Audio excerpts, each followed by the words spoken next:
Bonjour, on est à la page 61 dans les notes de cours, vous allez voir. Ce ne sera pas une très longue vidéo. Peut-être pour préciser quelques détails, quelques subtilités à propos des monombres, des binombres, des trinombres, des polynômes, bref.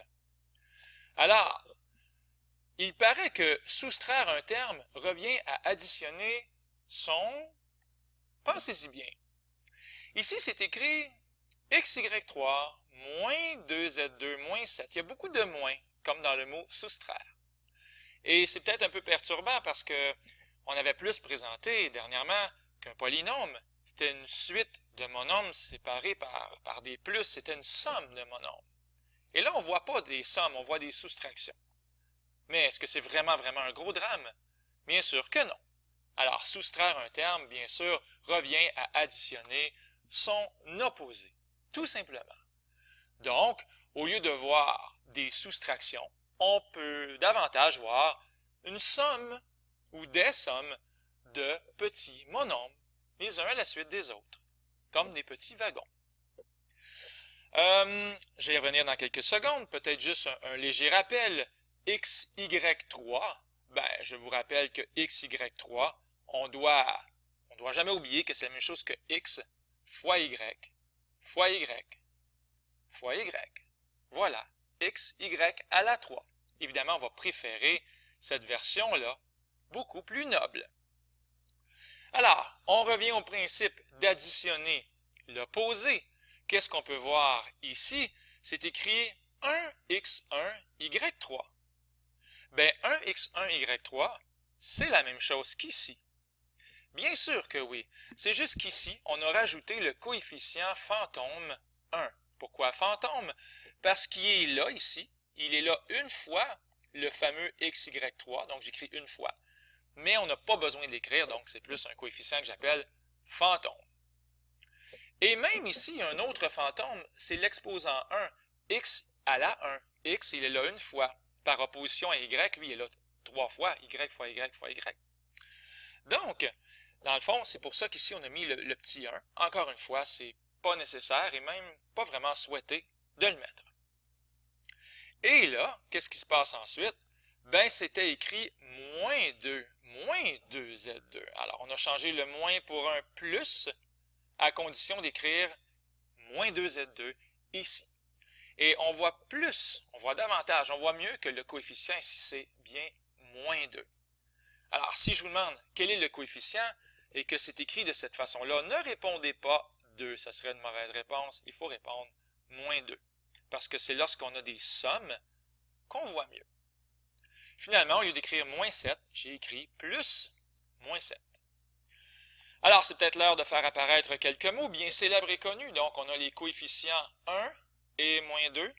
Et ici, on va plutôt dire, je vous le rappelle, que c'est un terme constant parce qu'il n'y a pas de variable. Donc, un terme constant, tout simplement.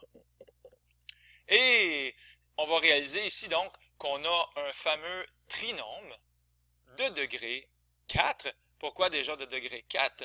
Je vous rappelle que le degré d'un binôme ou d'un trinôme ou d'un polynôme, c'est le degré du monombre qui a le plus haut degré. Alors, on va regarder dans le fond le plus gros wagon dans le train. Alors, si je regarde ce premier monombre, ce premier wagon, on a un degré 4 parce qu'on additionne les exposants. 1 plus 3, bien sûr que ça fait 4. Ici, dans le deuxième monombre ou dans le deuxième wagon, on a un degré 2 à cause de toi, z à la 2. Et ici, on a un degré 0, ce qui est le cas des termes constants. Alors, le monombre qui a le plus gros degré, c'est le premier, degré 4. Alors, c'est lui qui l'emporte. On a, je vous le présente, on l'accueille, le fameux trinôme de degré 4. Je termine la vidéo avec quelques lois. Quand on dit des conventions, ça veut dire des lois à respecter. Genre, quand vous mettez votre uniforme, il y a des lois ou des conventions qui s'appliquent. Alors, première loi, on voudrait que les variables dans chaque monombre soient placées en ordre alphabétique. C'est pour ça qu'on va préférer 4x2y. On va mieux aimer ça que 4yx2. On veut le x avant le y. Et l'exposant suit, bien sûr. C'est x qui est à la 2. Donc ça, on aime moins ça ici. Même chose, on va préférer moins 6xy2 à moins 6y2x.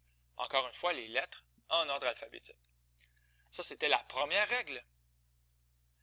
La deuxième règle, les monombres sont en ordre décroissant de degrés. Décroissant, ça veut dire du plus grand au plus petit.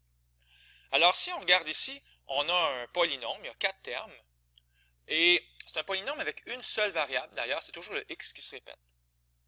Alors, il est où le degré le plus fort? Bien, il est ici, c'est 4x3. Alors, je vais l'écrire en premier. 4x3.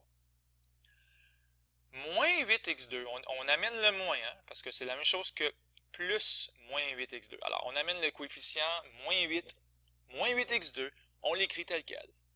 Ensuite, moins 6x, c'est comme si c'était écrit x à la 1. Et vraiment ici, pour exagérer, je vais écrire x à la 0. Alors, on voit vraiment que c'est décroissant les puissances, ou les exposants, 3, 2, 1, 0. C'est parti. Et d'ailleurs, c'est la fin de la vidéo. Alors, j'espère qu'elle a été claire. C'était Luc Allard pour le Collège Sainte-Anne qui vous dit au revoir.